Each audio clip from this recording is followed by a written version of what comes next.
नमस्कार. आज मी तुम्हाला लैला मजनूची स्टोरी ऐकवणार आहे. आता तुम्ही म्हणाल, लैला मजनू तर आम्हाला ऑलरेडी माहिती आहे, आम्ही लहानपणापासून ऐकलेली आहे. हो, पण तुम्ही लैला मजनूवर एक अमेझिंग कविता ऐकलेली नाही आहे आणि ती कविता मी तुम्हाला ऐकवणार आहे. पण त्याआधी लैला मजनूची स्टोरी थोडी ब्रशअप करूया. So here we go. तुम्हाला माहिती आहे आज ईद आहे आणि सौदी अरेबियामध्ये मक्का मदिना इथे सगळ्या जगभरातले मुस्लिम बांधव जातात. तर त्या सौदी अरेबियामध्येच आजही लैला नावाचं एक गाव आहे. असं म्हणतात की त्या आजूबाजूच्याच एरियातली परिसरातली ही कथा आहे. तर त्यामध्ये असं झालं की एक 7व्या शतकातली 7व्या सेंचुरीमध्ये आजपासून साधारणतः आपण असं धरून चालूया की 1400 वर्ष जुनी ही कथा आहे. कैस नावाचा एक मुलगा असतो.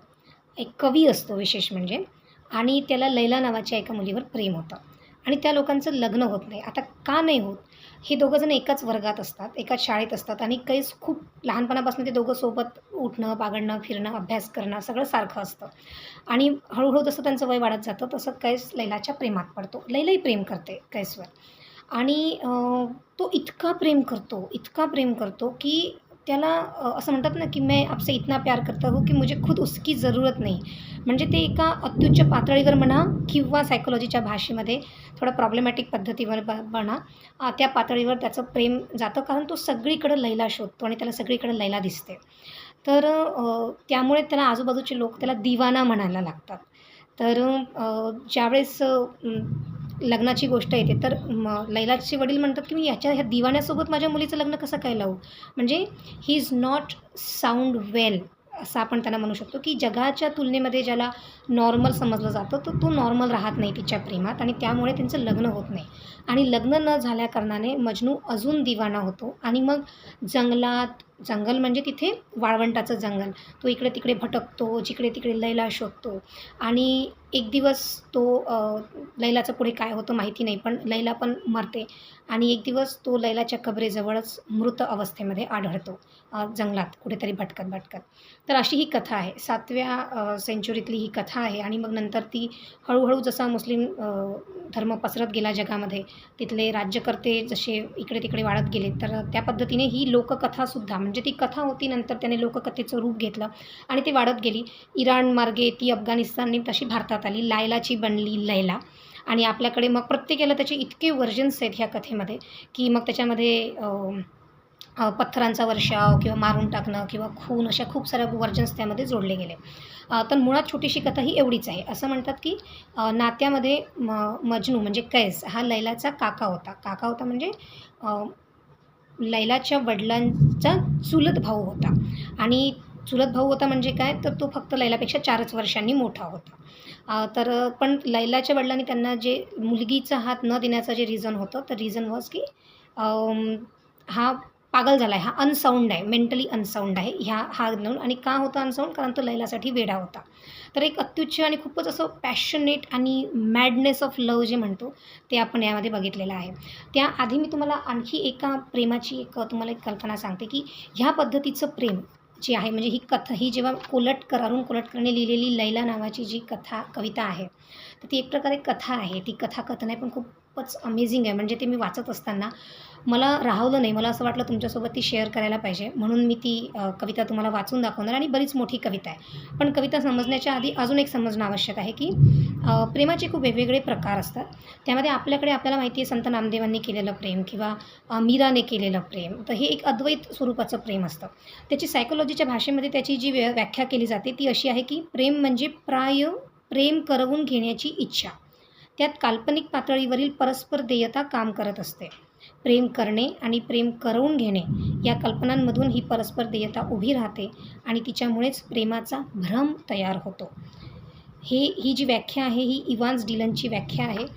उमेश बगाडे यांच्या पुस्तकातून ब्राह्मणी पितृसत्तेचा विचारव्यूह यात ही आलेली आहे. तर त्या पुढे ते म्हणतात, की रोमॅन्टिक प्रेम हे काल्पनिकतेचीच उपज असते. ते लैंगिक संबंधाच्या अभावात वा अशक्यतेमध्ये निष्पन्न होत असते. ते प्रिय व्यक्तीबरोबरच्या मिलनाचे भ्रममय दिवास्वप्न असते. रोमॅन्टिक प्रेमात प्रेमपात्राची आस धरतो कारण त्याच्यातील क्षमता, गुण व प्रवृत्ती त्याला आदर्श भासत असतात. अशा प्रेमात अनेकदा खऱ्या व्यक्तीची गरज असत नाही. त्याच्या प्रतिमेचे अस्तित्व पुरेसे ठरत असते. ही व्याख्या मी तुम्हाला का सांगितली ही पुढे मी जेव्हा कविता वाचेल तेव्हा लक्षात येईल. त्यावेळेस मी शाहरुख खानच्या एका डायलॉगची पण तुम्हाला आठवण करून देईल. सो यानंतर आपण आता कविता वाचूया. हे आहेत अरुण कोलटकर आणि ही आहे त्यांची भिजकी वही ही पुस्तक. ही खूप अमेझिंग पुस्तक आहे आणि अरुण कोलटकर जगातले one of the finest poet मानले जातात. आपल्या भारतातले आणि मराठीतले तर नक्कीच. त्यांनी इंग्लिश आणि मराठी अशा दोन्ही भाषेमध्ये कविता लिहिलेल्या आहे. तर आपण कवितेला सुरुवात करूया. आणि बघा मी ही कविताची पार्श्वभूमी यासाठी सांगितली की मजनूमध्ये किती मॅडनेस होता प्रेमाच्या बाबतीमध्ये आणि कशा प्रकारचं प्रेम होतं, म्हणून मी तुम्हाला ती व्याख्या आणि सगळं सांगितलं. तर आपण आता कविता वाचूया. मजनू एका वाळवंटाकडे गेला, मजनू एका डोंगराकडे गेला, मजनू एका खजुराच्या झाडाकडे गेला, मजनू एका हरणांच्या कळपाकडे गेला, मजनू त्यांच्या मुख्य काळविटाला भेटला, मजनू काही कबुतरांनाही भेटला आणि सगळ्यांकडून त्यानं थोडी थोडी लैला मागून आणली. सगळ्यांनी त्याला थोडी थोडी लैला दिली. कुणी मुठभर, कुणी 4-2 कणच फक्त. आपापल्या ताकदीप्रमाणे तरी त्याची झोळी रिकामीच राहिली. काही दिवस मजनू भल्या पहाटे उठून रोज नेमानं अगदी एक फाटकी चाळण घेऊन एका नदीकडे जायचा आणि अंधार पडेस्तोवर छाननी करायचा. घसरत्या वाळूच्या वाहत्या पाण्याची लैलेचे 2 कण तरी चमकदार आपल्याला मिळतील का या आशेनं. म्हणजे तो नदीमधल्या पाण्याची चाळणी करायचा की त्याचे कण जे सापडतील त्यात कदाचित मला माझी लैला सापडेल. मी म्हणणार सो वाइल्डरनेस. मजनूच्या केसात एका चिमणीनं खोपा केला. एका तिरसट पुरुषाकडून लॅम आणि ये ही 2च धुळाक्षर तो शिकला. लॅम आणि ये ही अरेबिक आणि पर्शियन भाषेतली मुळाक्षरं आहेत. लॅम आणि येचा पर्शियन भाषेमध्ये जो अर्थ होतो, लॅमचा अर्थ होतो आय आणि येचा अर्थ कदाचित यू असा होत असावा. पण अरेबिक भाषेमध्ये ह्या मात्रा आहेत ह्या. तर लॅम आणि ये ही 2च धुळाक्षर तो शिकला आणि नस्तलिक लिपी ही कॅलिग्राफीच्या लिपीमधली एक लिपी मानली जाते. तर मजनूच्या केसात एका चिमणीनं खोपा केला.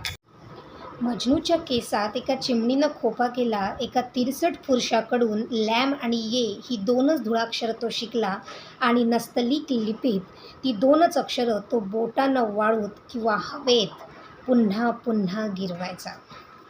मजनू ज्या दगडावर रात्री तो डोकं टेकून झोपायचा तो दगड त्याला हळुवारपणं रोज लैला उलगडून सांगायचा. ज्या दगडावर रात्री तो डोकं टेकून झोपायचा तो दगड त्याला हळुवारपणं रोज लैला उलगडून सांगायचा. तो दगड मजनूला शिकवायचा झोपेतल्या झोपेत लैलोपनिषद. बघा हा कोलटकरांनी लैला मजनूची जी कथा आहे ती खूप उंच दर्जावर नेऊन ठेवलेली आहे. आता ही लैलोपनिषद काय होतं तर लैलेला लैलेनं भागा किंवा लैलेला लैलेनं गुणा उत्तर मिळतं एकच, लैला. लैलेतून लैला काढून घेतली तर शिल्लक राहते लैला. आणि लैला ही अशी एकच संख्या आहे की जी मजनू अशी लिहिता येते. म्हणजे तुम हम हो तो क्या तुम हो, हम तुम हो तो क्या हम है, हा जो अद्वैत भाव जो आहे ना तो ह्या प्रेमामध्ये दाखवलेला आहे.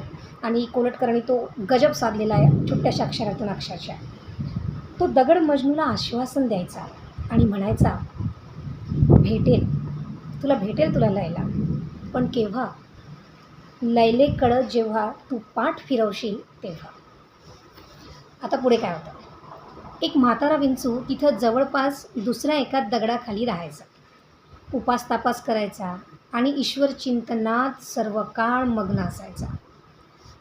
त्याला खूप दया यायची मजनूची. आणि एक दिवस त्यानं जी काही थोडी बहुत लैला गुंजभर होती त्याच्या नांगीत ती सगळीच्या सगळी एका फटक्यात देऊन टाकली मजनूला. म्हणजे विंचवानं चावलं तरी मजनूला वाटते ही माझी लैला आहे. आणि आभार मानून घ्यायलासुद्धा तिथं न रेंगाळता तो तीर्थयात्रेला निघून गेला. आयुष्यातले उरले सुरले दिवस आता परमेश्वराच्या सानिध्यात घालवावेत म्हणून. मजनूला दुःख झालं डोंगरा एवढं. मजनूला दुःख झालं तुफान, अगदी मजनूला दुःख झालं धो धो धो धो. त्यात वाहून गेले किती वृक्ष, किती उंट, किती घोडे. किती खानदानं, किती डेरे. मजनूच्या दुःखानं इरिगेट केला सारा अरेबिया. इरिगेशन, जलसिंचन, सिंचित केला. म्हणजे मजनूच्या दुःखामध्ये त्याच्या इतकं दुःख झालं त्याला, त्याचे अश्रू इतके निघाले की कोलटकर म्हणतात की सारा अरेबिया इरिगेट केला, सिंचित केला. आणि तो कसा केला तो पुढे बघा. मजनूच्या दुःखानं इरिगेट केला सारा अरेबिया आणि त्यातून कालवे काढले. किती कवींनी, किती दास्तानजींनी व किती पटल कथा लेखकांनी. मी सुरुवातीला तुम्हाला सांगितलं होतं की लैला मजनूची कथा, नाटकं झाली आहेत, कविता झालेली आहेत, कथा झाले आहेत, सिनेमे झाले आहेत. तर हे सगळं पीक आहे मजनूच्या दुःखातून आलेलं. आणि म्हणूनच ते म्हणतात की मजनूच्या दुःखानं इरिगेट केला सारा अरेबिया. म्हणजे कोलटकरांच्या प्रतिभेचं काय म्हणावं म्हणजे की. आणि त्यातून नुसता इरिगेट नाही केलं, त्यातून कालवे काढले. आणि कालवे कुणी काढले? कितीतरी कवींनी, दास्तानजींनी व कित्येक पटकथा लेखकांनी. आता ही झाली मजनूची स्टोरी. आता लैलाची स्टोरी आहे का. लैला बिचारी, तिला रडायची ही चोरी. घरी दारी सासरी माहेरी, अगदी माज घरात सुद्धा किंवा चुलीसमोरही. आणि तिची अश्रू अणी, तिच्या अश्रूंना सांगता येत नाही बापाचंही नाव आपल्या उघड उघड. तिचं दुःख न सांगताही समजून घ्यावं आणि तिच्या वतीनं जळावं, वितळावं फक्त मेणबत्त्यांनी. खिमा करताना किंवा भाजी चिरताना बोट कापलं तरच रडायची परवानगी होती तिला. ही झाली लैलेची स्टोरी. आता काय होतं पुढे बघा. शेवटचंच थोडं राहिलेलं आहे. लैलेला भेटायला जाताना वाटेतच भेटली लैला. आता दोघंही एकमेकांना भेटायला निघालेत. लैलेला भेटायला जाताना वाटेतच भेटली लैला. म्हणजे समोर येऊन उभीच राहिली त्याच्या. तीही त्यालाच भेटायला येत होती. तेव्हा मजनू म्हणाला, वाट सोड, बाजूला हो. लैला तिथंच उभी राहिली, खाली मान घालून, जागच्या जागी, स्तब्ध. तेव्हा तिला वळसा घालून मजनू सहज पुढं निघून गेला, लैलेच्या नावाचा जप करीत लैलेला भेटायला. आता इथे मी तुम्हाला ए दिले मुश्किलमध्ये शाहरुख खान ऐश्वर्या रायसाठी एक वाक्य वापरतो. आणि त्यामध्ये लैला, शाहरुख, त्या दोघांचा डिवोर्स झालेला असतो आणि रणवीर कपूरला शाहरुख खान म्हणतो की ये मेरा प्यार औरों की तरह दो जगह पे नहीं बटता, ये एक तरफा प्यार की ताकद ही कुछ और होती है. आणि त्याच्या पुढे तो हे वाक्य म्हणतो की तिचं नाव काय होतं, शायरा. समजा फॉर एक्झाम्पल, शायरा से मोहब्बत करने के लिए मुझे खुद शायरा की ही ज़रूरत नहीं. तर त्याची जी झलक आहे ती ह्या याच्यात दिसतं की तेव्हा तिला वळसा घालून मजनू पुढं निघून गेला लैलेच्या नावाचा जप करीत लैलेला भेटायला. तेव्हा मात्र कोसळलीच ती लैला. तेव्हा मात्र कोसळलीच ती, रडू आवरे ना तिला. आणि ती म्हणाली, मजनू नकोय मला, माझा कैस हवाय मला परत. म्हणजे बघा, लोकांना किती वाटतं की तो माझ्यावर किती प्रेम करतो, इतकी प्रेम करतो की तो प्रेमात वेडा झालेला आहे. पण ॲक्च्युली वेडा झालेला प्रेमी त्याच्या प्रेयसीला काय देतो. त्यामुळे ती म्हणते की मला नकोय मजनू, मला कैस हवा आहे मला परत. म्हणजे ज्याच्यावर लहानपणी असताना आम्ही प्रेम करायचो तो कैस मला परत हवा आहे. म्हणजे मजनूचंच नाव कैस होतं. तो दिवाना झाला म्हणून लोक त्याला मजनू असं म्हणायला लागले. सो माझा कैस हवा आहे मला परत, माझा कैस बिन अमर. मला अमर झालेला मजनू नको आहे, मला मर्त्य असलेला माणसासारखा वागणारा कैस हवा आहे. मला भूक लागलेली आहे असं मी म्हटल्याबरोबर खंजीर काढून लगेच मांडीखालची आवडती सांडणी, जीव की प्राण होती जी त्याची, माझ्यासाठी कुर्बान करणारा आणि माझ्यासह माझ्या सर्व सहेल्यांनासुद्धा मेजवानी देणारा कैस हवा आहे मला. हिला भौतिक जगातला कैस हवा आहे आणि भौतिक जगातला कैस पार दूर निघून अमरत्वाच्याकडे जाणारा मजनू ॲक्च्युली आता आलेला आहे जो तिला नको आहे. तो ती पुढं म्हणते, माझा कैस कसा होता, मेंढरं हाकीत माझ्याबरोबर लहानपणी रानोमाळ दिवसभर हिंडणारा, जेबेल नूडल माझ्याबरोबर पालथा घालणारा. जेबेल नूडल हा प्रदेश आहे तिथला, तिथल्याच एका टोळीचे हे दोघंही जण नागरिक होते.